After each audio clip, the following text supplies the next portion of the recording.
করার মাধ্যমে তাদের ইমানি দায়িত্ব, নৈতিক দায়িত্ব, মানবতার দায়িত্ব পালন করা এখানে মাঠ পরবর্তী এই গণজমায়েত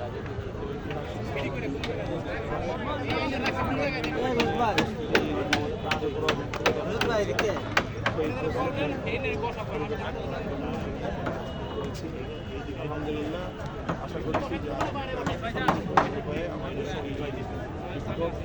অনুষ্ঠিত সেটাতে আমি সকলকে আহ্বান করব যে আমাদের এই বিক্ষোভটা যেন অবশ্যই শান্তিপূর্ণ হয়।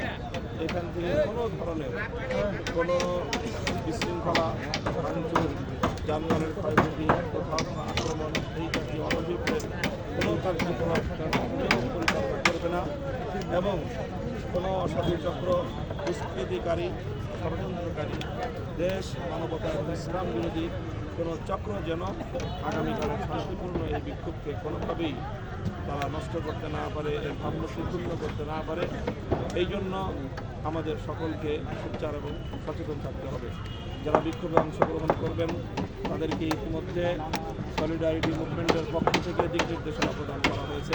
আমি সকলের প্রতি আহ্বান করবো যে আপনারা সকলেই সেই নির্দেশনাগুলো বারবার পড়বেন, বারবার শুনবেন, দেখবেন এবং সেই দিক নির্দেশনার আলোকেই আগামীকালের প্রতিযোগিতায় সকলে অংশগ্রহণ করবেন এবং যারা যেই পথ দিয়ে বিক্ষোভে অংশগ্রহণ করবেন আপনাদেরকে যেই পথে নির্দেশনা দেওয়া হয়েছে সেই নির্দেশনাটুকু আপনারা অনুসরণ করার চেষ্টা করবেন এবং আপনাদের পথে পথে কোনো দুষ্কৃতিকারী যেন কোনো ধরনের কোনো দুষ্কৃতি কর্মকাণ্ড পরিচালনা করতে না পারে, কোনো স্থাপনা, কোনো ব্যবসা প্রতিষ্ঠান, কোনো মানুষের যানবাহনের ক্ষয়ক্ষতিতে বিন্দুমাত্র কেউ যেন কোনো ধরনের ভূমিকা রাখতে না পারে সেই ব্যাপারে সকল বিক্ষোভে অংশগ্রহণকারীদেরকে সবিশেষ সতর্ক থাকার আহ্বান জানাচ্ছে।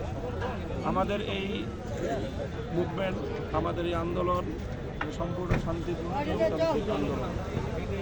এই আন্দোলনের মাধ্যমে এখানে কারো প্রতি কোনো ধরনের হস্তক্ষেপ করা এটা আমাদের আন্দোলনের উদ্দেশ্য নয় এবং এই আন্দোলনের লক্ষ্যকে যদি এই ধরনের কর্মকর্তা পরিচালনা করে তাহলে আন্দোলনের লক্ষ্য উদ্দেশ্য ব্যাহত হবে।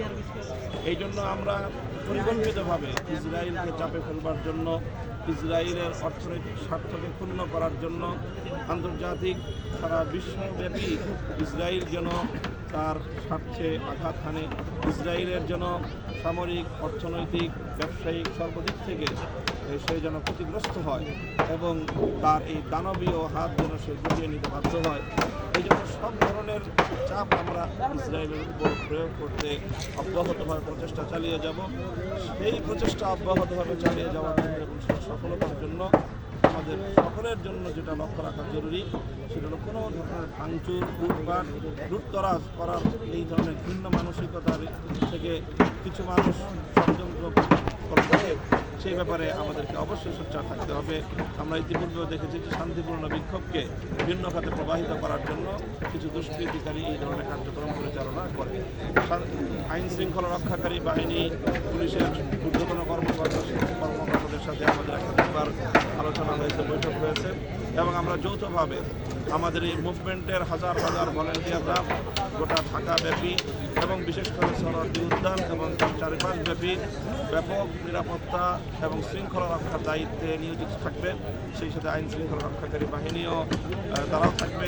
আমরা পারস্পরিক সহযোগিতার মধ্যে ইনশাআল্লাহ আগামীকালকের এই ঐতিহাসিক মার্চ ফর গাজা এই আন্দোলন এবং এই বিক্ষোভটি আমরা শান্তিপূর্ণভাবে সম্পূর্ণ করতে চাই এবং সারা পৃথিবীকে একটি মেসেজ দিয়ে দেব যে বাংলাদেশ প্যালেস্টাইনের পক্ষে শক্তিশালীভাবে, জোরালোভাবে রয়েছে এবং বিশ্বমঞ্চে বাংলাদেশ ফিলিস্তিনের পক্ষে আরও শক্তিশালী এবং জোরালো ভূমিকা পালন করবে ইনশাআল্লাহ।